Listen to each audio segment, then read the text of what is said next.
Dillard pulled into his driveway, cut the lights, and killed the engine.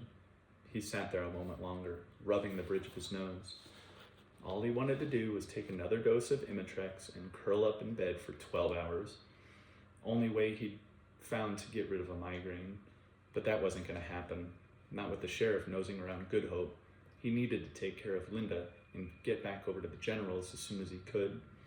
Dillard headed inside, stepping softly to avoid any jarring movements as he mounted the front porch and entered the house. He closed the door gently behind him, careful not to make any loud noise that would set off the flare between his eyes. He found his way into the bathroom, pulled the bottle of Imitrex out of the cabinet, and took two. He caught sight of the dark circles under his eyes, at the angry red grease burn along his temple, and doubled the recommended dose. He stared at the duct tape and knife. Fuck, got a lot to do.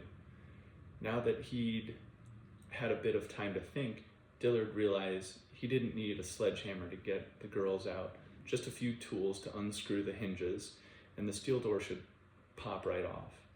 He left the bathroom, heading for the garage, making it 2 steps, and stopped cold. He heard voices. Dillard peered into the living room at the air, and the air left him. The door to the basement was wide open. Footsteps. Someone was coming up the stairs. His hand dropped to his pistol. He clicked his radio off and slipped back into the shadow of the hall. Linda came up first, followed by Jesse, carrying Abigail in one arm, a revolver held loosely in his right hand. Abigail clung tightly to Jesse's neck, the top of her head pressed against his cheek. Dillard let them walk past, then slipped up behind them, shoving his pistol into Jesse's back. "Drop it, Jesse. Drop it right now." Linda let out a cry. Jesse tensed, and there came a second when Dillard thought, sure, the fool would try something. He didn't. He just froze and dropped his gun. It hit the carpet with a solid thud. "All of you over to the table. Keep your hands out." They did as ordered. Dillard tugged his gloves out of his jacket, slipped them on, stooped, and picked up Jesse's gun, shoving it into his pocket. Abigail began to cry. "Dillard," Linda said. "Oh God, Dillard, please think about..." "Shut the fuck up, Linda." Dillard couldn't believe his luck. He had all 3 of them, and even through his migraine, the perfectness hit him. He would shoot Jesse first, then use Jesse's gun to kill the 2 girls.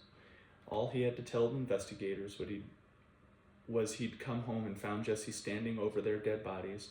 Then, when Jesse tried to shoot him, he fired first. He couldn't have arranged it better if he'd planned the whole thing out. Every person who was connected to the general would be dead. There'd be no witnesses, no one left to tie him to the general in any way. Dillard smiled, couldn't help it. Just needed a clean shot on Jesse, didn't want to risk screwing everything up by accidentally hitting Abigail with a bullet from his gun, or splattering Jesse's blood all over her. That would never get past forensics. "Put her down," Dillard said calmly.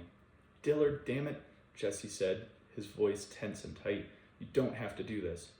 "Put her down." Keeping his right hand up, Jesse let Abigail slide to the ground. "Go to Mommy," Jesse whispered. Abigail ran to Linda. Linda pulled her around, shielding her. "Keep those hands up," Dillard snapped. Linda brought her hands back up. They were shaking.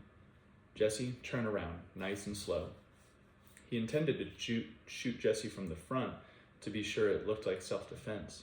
"Keep them hands up." Jesse turned, looked Dillard straight in the eye. "The moment you pull the trigger, you're a dead man." "And how's that?" "They're out back, Dillard. The whole group, all heavily armed." Dillard felt his blood go cold.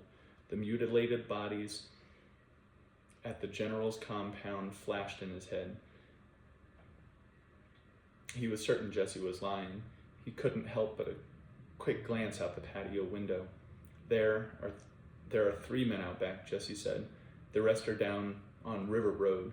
You pull the trigger and they'll be all over you. They've been looking for you, Dillard. They know it was you that killed their friends." Dillard started to pull the trigger, hesitated, fought to clear his head. "He's fucking with me." "We're all in this shit together, Dillard. Ain't nobody gonna be singing about any of it." If I was to turn you in, I might as well turn myself in. Just let us go. Dillard felt flush, his eyes watery. He blinked rapidly to clear his vision, noticed a tremor in his hand. Couldn't tell if it was on account of the migraine, lack of sleep, or just plain nerves. All of the above, he guessed. If you head out the front door right now, Jesse continued, before they catch on, you might just get out of here alive. But you better make it quick. They could come walking in any second. Bullshit. The general didn't believe me either. He's dead now. Dillard, you don't want to fuck with these guys. He's lying, you know it, Dillard thought. Yet Jesse sounded so damn sure of himself. There was steel in his eyes. He seemed deathly calm, his voice steady as though he were the one holding the gun. Dillard became very aware that this wasn't the same Jesse he'd kicked around for all those years. I'll give you Ellen's picture back, Jesse said. What? What did you say? I was going to use it to blackmail you. What picture? You know what picture. The one of your wife. The one where you cut her throat wide open. The one you kept behind the wedding photo. Dillard felt the room reeling, wanted to sit down. He can't be making this up. Gotta be on the inside somehow. A double cross? Who? They were all dead. Chet? Don't recall seeing Chet's body. Had Chet sold them out? The guns, the photo? Fuck, who else? Chet hated the general. Had he teamed up with those Charleston boys? Was Chet out there right now? It's in my breast pocket, Jesse nodded with his chin. You want to get it or you want me to? Dillard blinked rapidly, trying to get his eyes focused, glared at Jesse. Give it to me, Dillard hissed. Give it to me now. Jesse lowered his hand to his pocket, slid in a few fingers, a few perfectly sound fingers.